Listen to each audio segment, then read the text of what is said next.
Kita akan baca ayat ini, Filipi pasal yang ketiga, ayat yang ke-12 dan 13. Dua orang boleh membaca satu ayat. Silakan. Bukan seolah-olah aku telah memperoleh hal ini atau telah sempurna, melainkan aku mengejarnya. Kalau aku dapat juga menangkapnya, karena aku pun telah ditangkap. Ya, ayat 13 silakan. Saudara-saudara, aku sendiri tidak menganggap bahwa aku telah menangkapnya, tetapi ini yang kulakukan. Aku melupakan apa yang telah di belakangku dan mengerahkan diri kepada apa yang di hadapanku. Ya, puji Tuhan. Saudara, satu yang paling kuat perbedaan kita manusia dengan binatang adalah di bagian ini. Manusia dan binatang punya daya ingat. Betul, mereka bisa ingat sesuatu, kita pun bisa ingat. Tetapi manusia punya memori yang menyimpan semua peristiwa masa lalu. Binatang tidak punya itu. Nah, di mana kita bisa tahu? Contohnya, maka itu binatang tidak pernah tahu mana papa adiknya, mana mama adiknya, mana kemenakan ipar, tidak ada yang tahu. Betul tidak? Kalau kita tahu, bahkan teman pun kita bisa tahu. Binatang tidak tahu itu. Nah, dua ayat yang baru kita baca pagi ini itu menunjukkan bahwa manusia itu selalu punya cita-cita untuk maju. Betul? Semua kita punya kerinduan untuk bisa nangkap sesuatu di depan kita, untuk bisa meraih sesuatu. Ya, kalau kita berkata meraih, itu nggak mungkin meraihnya ke belakang. Betul tidak? Menangkap itu pasti semuanya ke depan, bukan ke belakang. Nah, Tuhan menyuruh Rasul Paulus mengatakan hal ini. Kita tidak bisa meraih sesuatu di depan, kita tidak bisa menangkap sesuatu di depan, kalau kita selalu noleh ke belakang. Coba, jangan dicoba. Kalau mau silakan. Adakah orang bisa jalan, apalagi sambil lari tapi sambil noleh? Coba jawab, bisa tidak? Kita dikejar anjing pun kita gak akan noleh ke belakang terus. Ngerti kebenaran ini? Saudara, ada banyak perbuatan yang pernah terjadi dalam hidup kita, baik yang dibuat oleh orang lain maupun yang kita buat sendiri. Sampai anak kecil pun, dia lihat sesuatu, dia dengar sesuatu, dia simpan di memorinya, dan sesekali dia bisa ingat lagi. Kenapa banyak di antara kita sebagai orang-orang Kristen seringkali bergumul dengan dosa? Kalau kita baca kitab Roma pasal 6, pasal 7, di situ kita tahu Paulus capek. Dia menjerit, aku manusia celaka ini. Siapa bisa bebaskan aku dari dosa ini? Kenapa? Dia berkata gini, tiap kali aku ingin berbuat yang baik, apa dulu yang datang? Yang jahat duluan. Aku manusia celaka ini. Saudara, seringkali apa yang terjadi pada masa lalu itu muncul lagi sekarang ini. Seringkali waktu kita lagi duduk termenung, apalagi ketika saudara di dalam tempat ini, ada begitu banyak waktu yang kosong. Ingat, waktu-waktu yang kosong jangan digunakan untuk melamun. Ayo jawab jujur pertanyaan saya.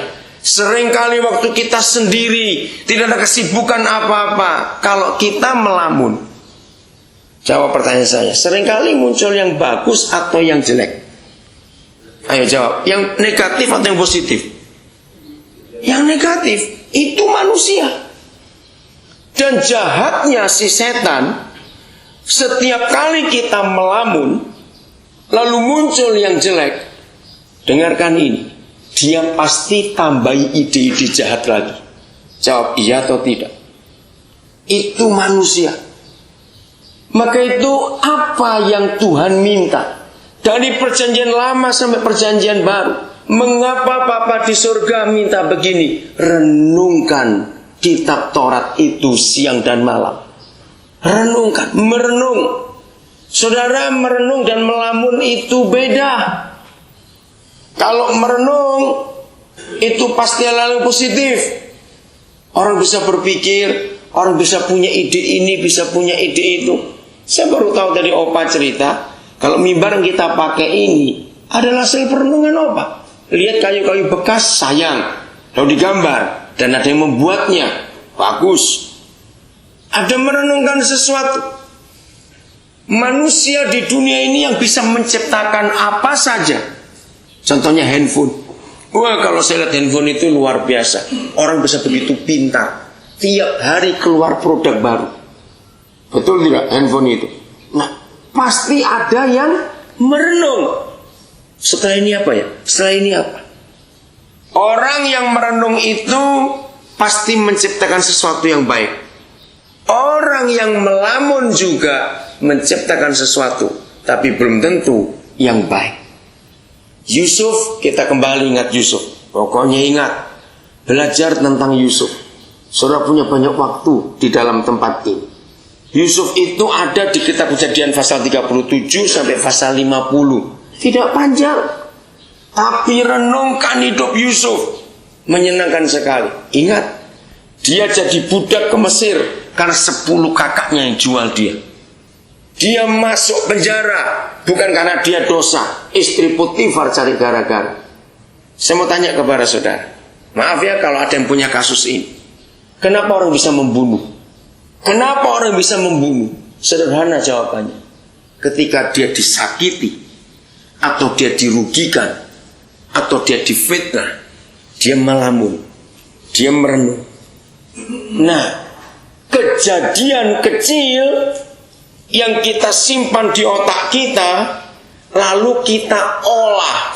Tahu kata olah? Kita olah di pikiran ini. Percayalah, peristiwanya bisa jadi besar di otak ini saja. Jawab iya atau tidak? Nah, waktu kita olah di otak ini sambil melamun, sambil merenung, akan menghasilkan sesuatu tidak? Nah, di situ timbul pembunuhan. Awas kamu nantinya. Setelah kata awas muncul, sudah iblis memberi ide-ide di pikiran kita ini. Jadi semua dimulai dari perenungan kita. Maka itu masa lalu itu berbahaya. Kalau kita tidak isi dengan firman Tuhan, otak kita ini, dia jadi jahat. Maaf, sama dengan orang mencuri, sama dengan orang berbuat apa saja. Itu semua dimulai dari perenungannya, dari memori ini dia olah. Nah, Yusuf tidak mau mengolah kejahatan itu. Coba bayangkan kalau Yusuf merenungkan, melamun sambil benci, sambil dendam kepada 10 kakaknya, dijual ke Mesir. Awas kamu, aku bebas, awas kamu. Waktu dia dimasukkan ke penjara oleh istri Potifar, dia difitnah. Ketika jubahnya tertinggal di kamar itu, istri Potifar berteriak, pengawal!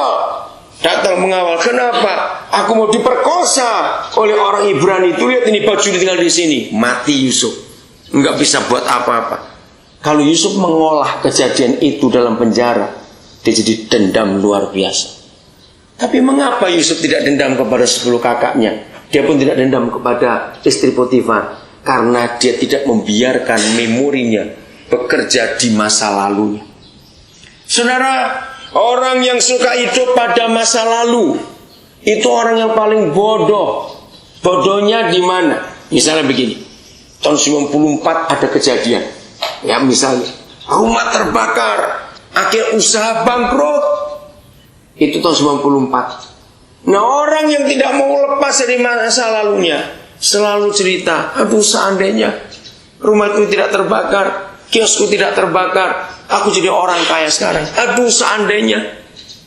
Ini tahun 2009. Orang yang selalu ingat masa lalunya selalu ada di tahun 94 ketika peristiwa itu terjadi. Berarti dia ketinggalan berapa belas tahun hidupnya itu. Ayo hitung cepat. Dia ketinggalan berapa belas tahun? Ayo cepat itu. 15 tahun. Kan bodoh bukan? Ini sudah 2009. Kita akan baca ayat ini, Filipi pasal yang ketiga. Ayat yang